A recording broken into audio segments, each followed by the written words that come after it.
자, 오늘 이제 왕정시대 47강을 말씀을 나누겠습니다. 자, 지난주에 어떤 말씀이었습니까? 결론이? 지난주에 드디어 솔로몬이 다윗성 어딘가에 있던 법궤를 드디어 솔로몬 성전까지 아래에 있던 그 다윗성 아래쪽에 있던 솔로몬 법궤를 이제 드디어 솔로몬 성전까지 움직이는, 그래서 그때 하나님께 제사를 드렸는데 그 제사 드린 동물의 숫자가 어땠다고 말씀드렸습니까? 수를 셀 수 없는 그런 어마어마한 제사를 하나님께 드린 것까지 지난주에 같이 나누었습니다. 오늘은 바로 그 성 법궤가 드디어 지성소에 입성하는 그 장면을 같이 말씀 통해서 보도록 하겠습니다. 자, 열왕기상 8장 6절 말씀 다 같이 읽겠습니다. 시작. 제사장들이 여호와의 언약궤를 그 처소에 메워 들었으니 곧 성전의 내소인 지성소 그룹들의 날개 아래라. 아멘. 자, 드디어 그 법궤를 내소, 즉 지성소 안에 드렸다라고 말씀하고 있습니다. 그런데 그 드린 장소가 어디로 말씀드렸습니까? 뭐라고 말씀하고 있습니까? 지성소 그룹들의 날개 아래라고 말씀드렸죠. 자, 이것을 이제 그림으로 표현한 장면을 한번 보겠습니다. 바로 이렇게입니다. 이건 물론 상상도인데, 바로 지난번에 우리 솔로몬이 성전을 지을 때 지성소에 무엇을 세웠습니까? 큰 그룹 두 개를 세웠죠.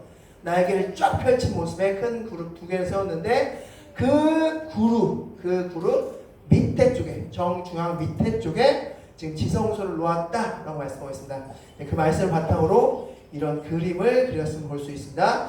자, 그렇게 해서 이제 그렇게 놨는데, 이제 오늘 좀 주목해야 될 말씀이 바로 이 말씀입니다. 자, 8장 9절 말씀 다 같이 읽겠습니다. 시작.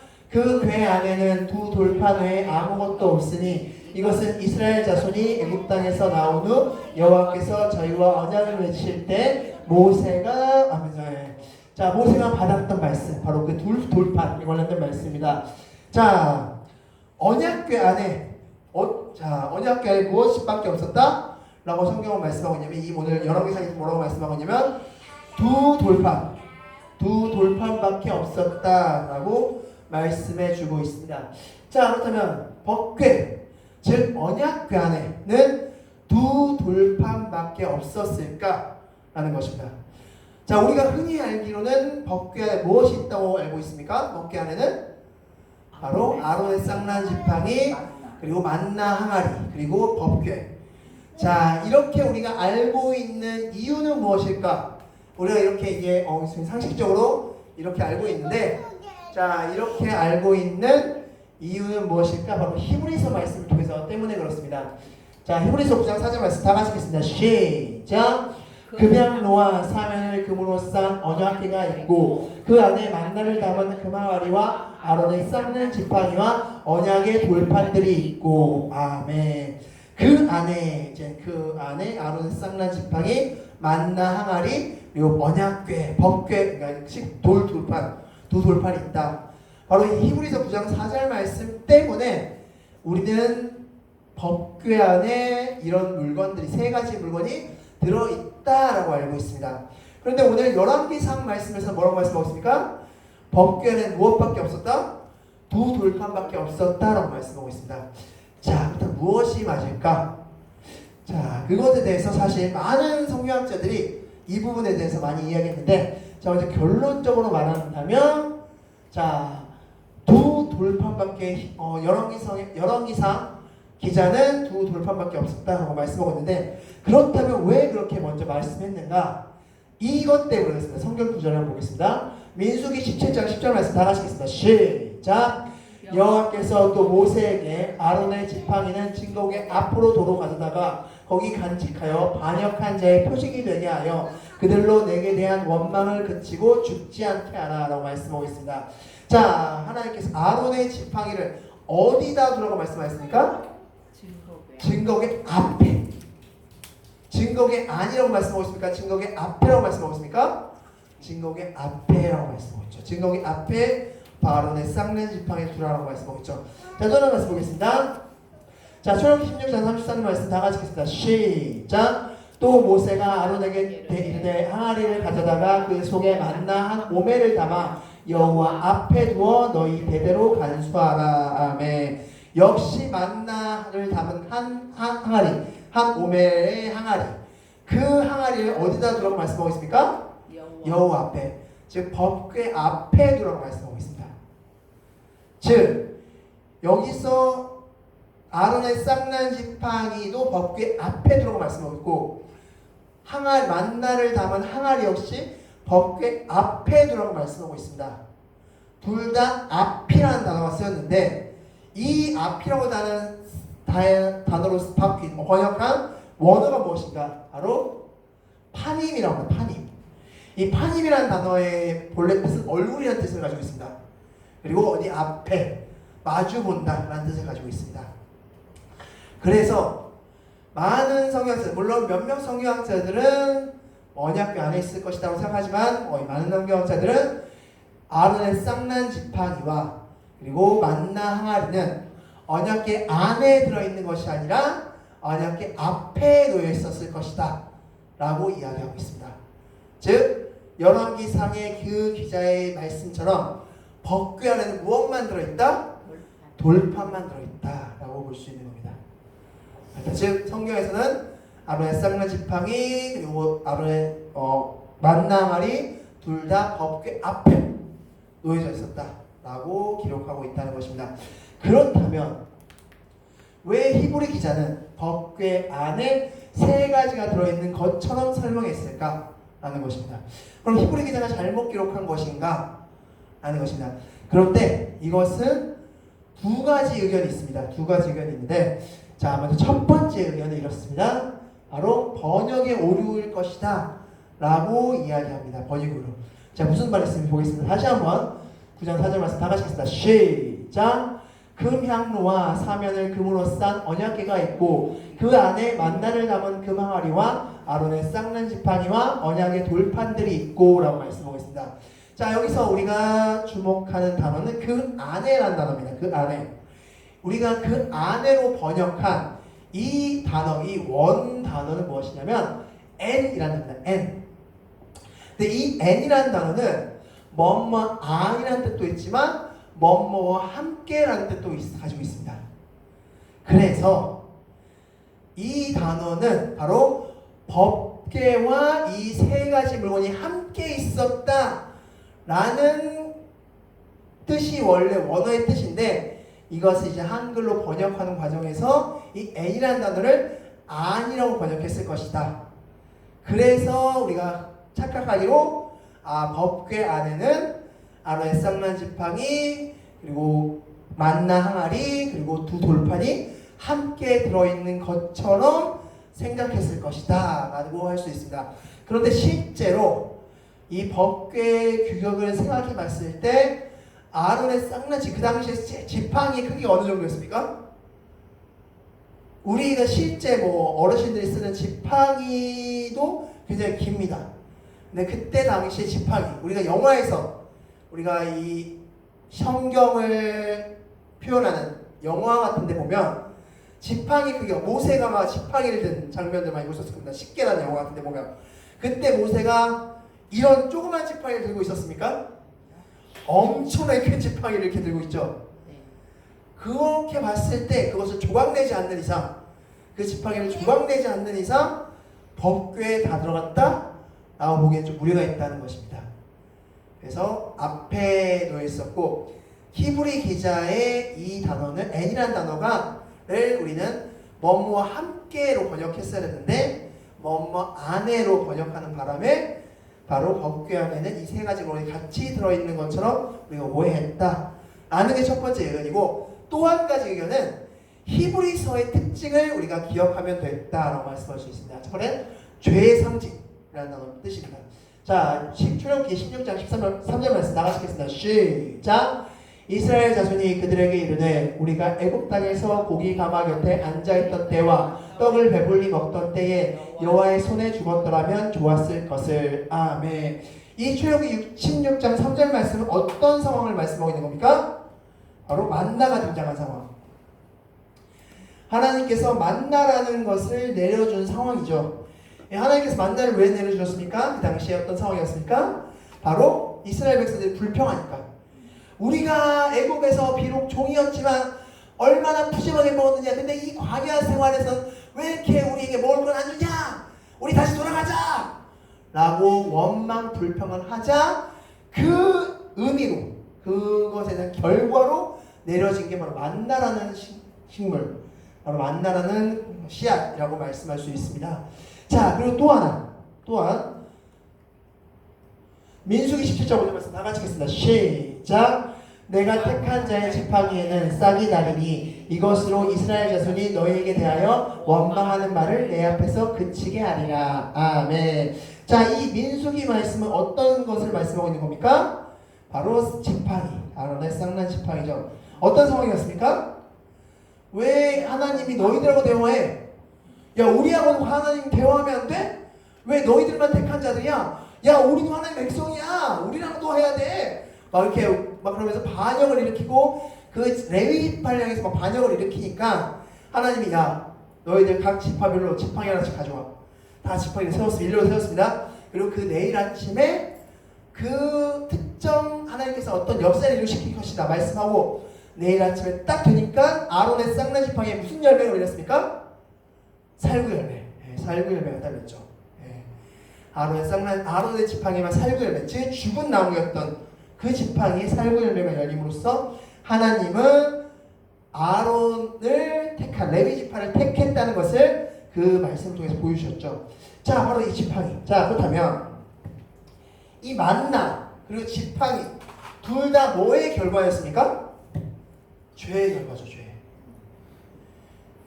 하나님께 불순종하고 원망했더니만 생긴 게 만나였고요. 하나님께서 야, 하나님 너희들만 택했어? 우리도 택한 사람이야. 그래서 원망 불평하니까 생겨난 게 쌍난 지팡이였습니다. 둘 다 죄에 관련된 거였습니다. 자, 그런데 이 다음 히브리서 9장 5절 말씀에는 이런 말씀이 적혀 있습니다. 자, 다 같이 읽겠습니다. 자, 다 같이 읽겠습니다. 시작. 그 위에 속죄소를 덮는 영광의 그룹들이 있으니 이것들에 관하여는 이제는 낱낱이 말할 수 없노라. 아멘. 자, 앞서 9장 4절에는 법궤 안에 뭐가 들어있다고 말씀하고 있는 겁니까 지금? 바로 두 돌판, 그다음에 지팡이, 그리고 만나, 항아리, 이 세 가지가 들어있다는 걸 설명하고 있는 거죠 지금. 자, 그런데 그 다음 절에 뭐라고 말씀하고 있습니까? 그 위에 뭐가 덮여있다? 속죄소가 덮여있다. 그리고 두 그룹들이 있는 거죠 지금. 이 속죄소가 덮여있다라고 말씀하고 있습니다. 자, 속죄소가 덮여있다. 속죄소는 뭐 하는 역할입니까? 말 그대로 죄를 속하는 겁니다. 죄를 가리는 겁니다. 죄를 용서하는 것이죠. 그런데 이 히브리서는 누구를 설명하는 책입니까? 바로 예수 그리스도. 누구보다 뛰어난 구약의 제사장, 그 누구보다 그 어떤 것보다 뛰어나신 예수 그리스도를 설명하는 겁니다.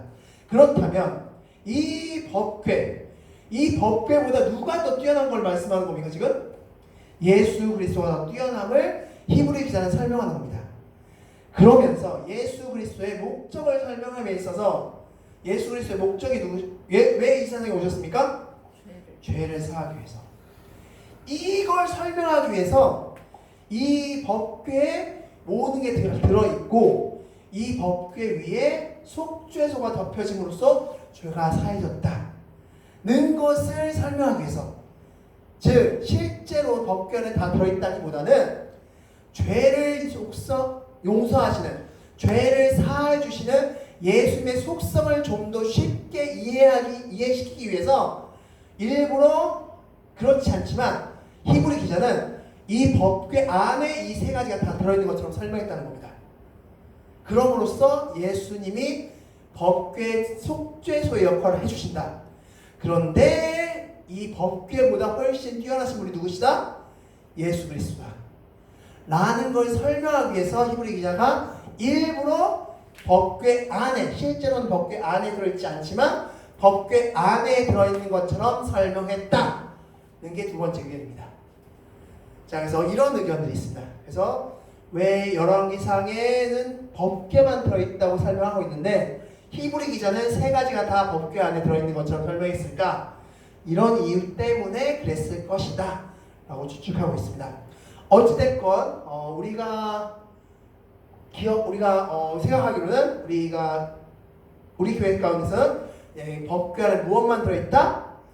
두 돌판만 들어있다 라고 생각하시면 되겠습니다. 상식선에서도 두 돌판만 들어있는 게 조금 더 상식적이기 때문에, 그래서 두 돌판만 들어있고 나머지는 법궤 앞에 놓여 있었을 것이다, 이렇게 생각하시면 될 것 같습니다. 자, 어쨌건 그 법궤가 드디어 솔로몬 지성소에 딱 들어갔습니다. 이제 딱 안치시켰습니다. 같이 두 큰 그룹 밑에 정중앙에 딱 안치시켰습니다. 자, 그리고 나서 이제 솔로몬이 크게 외치는 말이 지금 있습니다. 자, 성전을 외칩니다. 자, 지금 지성소가 앞에 있는 겁니다. 지성소가 앞에 있고, 이젠 제사장들이 법궤를 지성소 안에 딱 내려놓고, 그러고 나서 이제 뒤로 물러나서 이제 성소를 지나서 빠져나가려고 하는 장면입니다. 자, 그 그림을 한번 생각하시면서 말씀보겠습니다. 10절 말씀 다 같이 읽겠습니다. 시작! 제사장들이 성소에서 나올 때에 구름이 여호와의 성전에 가득함에 11절 읽겠습니다. 시작! 제사장들이 그 구름으로 말미암아 능히 서서 섬기지 못하였으니 이는 여호와의 영광이 여호와의 성전에 가득함이었더라. 아멘. 즉 법궤가 하나님의 성전에 딱 임하자, 그러자 그 하나님의 영광이 온 성전에 가득한 겁니다. 온 성전에 가득해서 능히 서지 못할 정도로, 거기 서서 하나님 어찌할 수 없을 정도, 지금 제사장들이 메고 지성소에 법궤를 내려놓는 순간 하나님의 영광이 너무나 강력하게 임해서 그 제사장들이 서 있지 못할 정도로 하나님의 영광이 강력하게 임한 겁니다. 자, 그런데 그 장면 어디서 많이 본 장면 아닙니까? 자, 바로 출애굽기 40장 말씀이죠. 33장 35절 말씀 따라하시겠습니다. 시작! 모세가 회막에 들어갈 수 없었으니 이는 구름이 회막 위에 덮이고 여호와의 영광이 성막에 동만함이었으며. 아멘. 자, 바로 이때 장면이죠. 성막을 모두 완성하고 하나님께 모든 것을 완성하고 예배 딱 드리자마자, 제사를 드리자마자 하나님의 영광이 그 성막에 가득 임했다 라고 말씀하셨죠. 그래서 능히 서지 못하고, 모세, 하나님과 친구됨을 경험했던, 내가 너 친구야 라고 말씀하셨던 그 모세조차 그 영광이 너무 가득하니까 그조차 들어가지 못하는 정도. 그래요? 그 정도로 영광이 가득 임했다라는 것이 성막의 마지막 메시지였죠. 바로 그 영광이 드디어 어디에 임한 겁니까? 솔로몬 성전에 임했다라고 말씀하고 있는 겁니다. 자, 그리고 나서 8장 11절 말씀 나가시겠습니다. 시작! 그때 솔로몬이 이르되 여호와께서 캄캄한 데 계시겠다 말씀하셨사오나. 아멘. 자, 13절 읽겠습니다. 시작! 내가 참으로 주를 위하여 계실 성전을 건축하였사오니 주께서 영원히 계실 처소소이다 하고. 아멘. 하나님께서는 캄캄한 데 계시겠다 하였사오나 나는 여호와께서 영원히 거하실 처소를 지었습니다 라고 지금 솔로몬이 지성소를 바라보면서 소리치고 있는 겁니다. 지금 하나님, 당신은 캄캄한 데 계시겠다고 말씀하셨지만 저는 당신이 영원히 거할 처소를 지었습니다. 이곳이 당신이 거할 영원한 처소입니다 라고 외치고 있습니다. 그렇다면 여기서 마지막 질문, 자, 솔로몬이 무슨 메시지를 전하고 싶을까요? 지금 지성소를 향해서 이 외침은 어떤 느낌의 외침입니까? 어떤 메시지의 외침입니까? 자, 여기서 캄캄하다라는 뜻은요, 단순히 어둡다라는 의미가 아니라 이동한다는 뜻입니다. 이동한다. 그동안 성막은 이동수단이었어요. 이동수단. 어디로 계속 이동하고 그러면서 법궤도 같이 이동했던, 바로 그런 이동수단으로서 하나님은 계셨습니다. 그런데 이제 성전이 지어졌습니다. 성전이 지어짐으로써 하나님은 드디어 그 성전 안에 영원히 계시는 그런 분이 되셨습니다. 바로 솔로몬이 그걸 외치고 있는 겁니다. 지금 하나님이 그동안 이동하시면서 계속 있었지만 이제 하나님의 영광이 여기에 가득 영원히 임할 것이다. 이걸 지금 외치고 있는 겁니다. 이걸 하나님에게 또한 그 뒤에 있는 백성들에게 외치고 있는 상황인 겁니다. 솔로몬은 그 메시지를 지금 주고 싶었던 겁니다. 그래서 고정된 장소에 임하신 하나님, 그래서 영원히 우리와 함께 하시는 그 하나님에 대한 메시지를 지금 백성들에게 또한 하나님에게 드리고 있다라고 생각하시면 되겠습니다. 자, 그렇게 해서 오늘 솔로몬이 이렇게 외치고 다음 주에는 이제 솔로몬이 뒤로 딱 돌아서 백성들에게 다시 한번 외치고 그리고 그 유명한 솔로몬의 기도를 드립니다. 성전을 향한 기도가 이제 다음 주에 같이 말씀을 통해서 또한 보도록 하겠습니다. 자, 마지막 결론 같이 보고 말씀 마치겠습니다. 다 같이 하겠습니다. 시작! 십계명 두 돌판이 들어있는 법궤가 솔로몬 성전에 들어왔고 그 즉시 하나님의 영광이 성전을 가득 채웠다. 이는 하나님의 영광이 영원할 거란 상징이다. 아멘. 바로 법궤가 이 지성소 안에 있다. 하나님 이제부터 여기에 고정돼서 영원히 이곳에서 영광을 주실 겁니다. 라는 외침을 솔로몬이 했다라고 보시면 되겠습니다. 바로 그 메시지를 지금 솔로몬이 외치고 있다 라고 생각하시면 되겠습니다.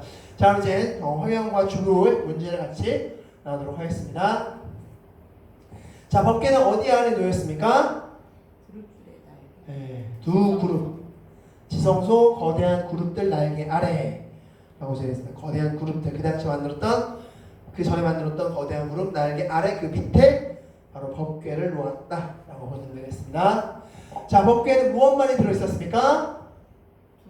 네, 두 돌판만이 들어있다. 십계명이 적혀있는 두 돌판이 바로 그 법궤 안에 들어있다 라고 보시면 되겠습니다. 자, 아론의 지팡이와 만나 항아리는 어디에 있었습니까? 네, 법궤 앞에, 네, 증거궤 앞에, 법궤 앞에, 언약궤 앞에, 바로 그 앞에 놓여져 있었다 라고 보시면 되겠습니다. 아론의 지팡이와 만나는 무엇의 상징입니까? 네, 죄의 상징. 히브리 기자가 바로 그걸 얘기하고 있습니다. 만나도 죄의 상징. 하나님께 원망하면서 낳은 결과. 쌍난 지팡이도 죄의 상징.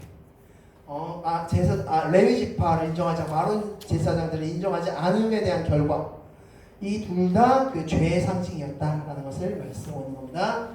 법궤가 성전에 놓여지자 여호와의 영광이 가득했습니까? 네, 여호와의 영광이 가득해서 능히 서지 못할 정도로 제사장들이 능히 서 있지 못할 정도로 여호와의 영광이 가득 임했다라고 말씀하고 있습니다. 여호와는 어디에 계시겠다고 하셨습니까? 네, 솔로몬이 외쳤죠. 하나님 당신은 캄캄한 곳에 있겠다 하셨지만 이러면서 캄캄한데, 즉 캄캄한 데라는 뜻은 정말 어둡다라는 의미보다는 뭔가 이동한다. 네, 성막 이동했다는 의미로 지금 말씀하고 있는 겁니다. 당신이 그동안은 이동하시면서 당신은 거하셨지만 이제는 고정된 장소에 계시게 되었습니다 라고 말씀하고 있는 겁니다. 자, 솔로몬이 백성들에게 하고 싶은 말은 무엇이었습니까? 그렇기 때문에 결론은 고정된 여호와의 영광. 이제 여호와께서 여기에만 계속 영광이 임하실 것이다. 여기에 임할 것이다. 이제 이곳에 바로. 그래서 다음 주 기도가 무슨 주제였습니까? 하나님, 우리가 어떤 죄를 저지르고 어떤 문제가 있더라도 이곳에서 기도만 하면 응답해 주세요. 당신이 여기에 영광이, 하나님의 영광이 있기 때문에 이곳에 문제를 가지고 오면 응답해 주세요. 이곳에 어떤 문제를 가지고 오면 응답해 주세요. 이게 바로 다음 주 있어질 솔로몬의 기도 주제죠. 그래서 이제부터 하나님의 영광이 여기 임하기 때문에 여기를 우리가 문제나 어려움이나 죄나 뭐 가지고 오면 다 해결해 주십시오. 이게 솔로몬의 기도의 주제였다. 다음 주에 좀 더 자세하게 말씀드리도록 하겠습니다. 자, 그래서 다음 주는 이제 솔로몬의 기도. 솔로몬이 드디어 성전에서 드려지는 기도가 드려집니다. 어떤 기도를 솔로몬이 드리는지 다음 주에 같이 나누겠습니다. 그럼 이제 마지막 말씀 마치고 정리하고 마치도록 하겠습니다. 다 같이 하겠습니다. 시작! 십계명이 법궤 안에 있는 이유는 하나님의 영광의 영원성을 상징하며 법궤가 성전 안에 있는 것도 동일하다. 하나님의 영광은 늘 영원하다. 아멘. 기도하겠습니다.